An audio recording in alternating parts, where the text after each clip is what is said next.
Was it what you expected it to be? Even better. Kasi remember, this is made in Mindanao. Locally made. Yes. Highland Fresh Dairy Products. Tasting this, you wouldn't think na nandito tayo ngayon sa Pilipinas, sa Mindanao. Diba? Hindi lang yun.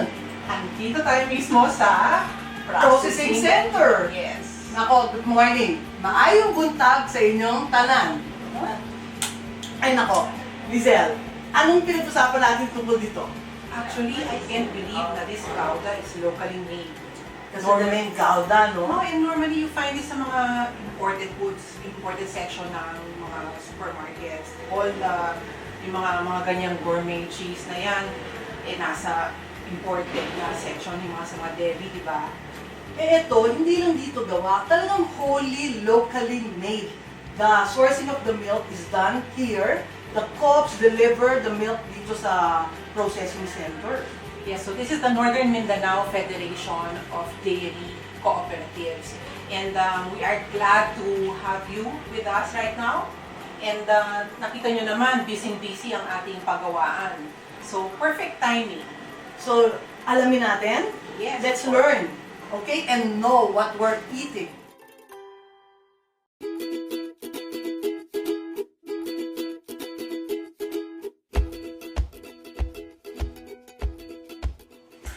Lizelle, I told you, talagang dito ginagawa. Yes. Wilma?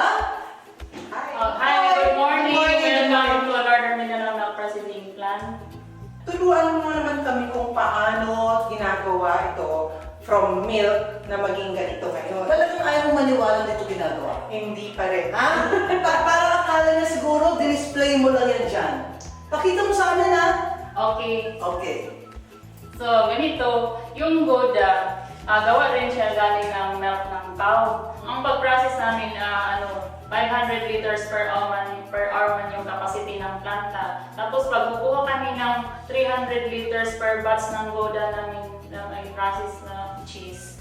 Ang una is pasteurize namin ng 72 degrees Celsius.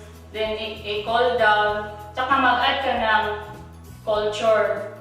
30 minutes after sa culture. Tapos mag-add din kami ng rennet. Yung enzyme na para mag-coagulate yung milk.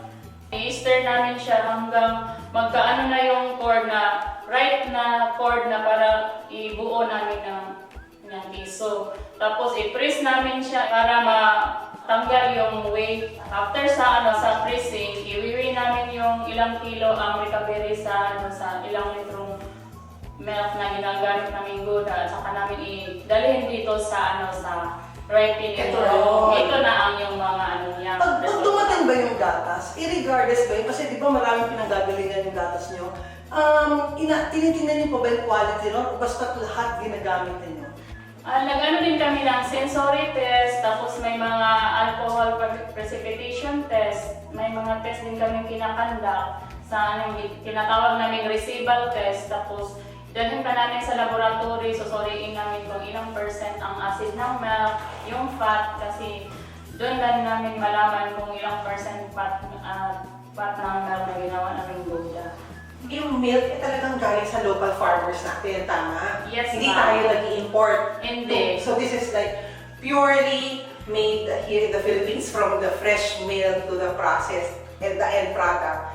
Dito talaga masasabing sariling atin, tama? Oo nga, tama siya. Yung locally made na yung mga milk produce ng mga dairy farmers dito sa Misamis Oriental sa El Salvador.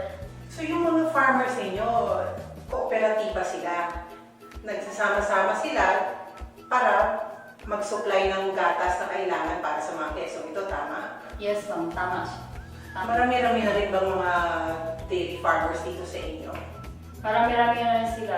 12 primary co-ops yung member ng Northern Mindanao Federation of Dairy Cooperatives.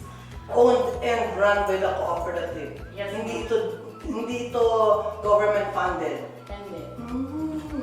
So, may sustainability. Oo, pero yung enough naman ba yung supply ng milk nila? Yun nga ang problema namin kasi konti lang ang supply na raw milk sa mga dairy farmers.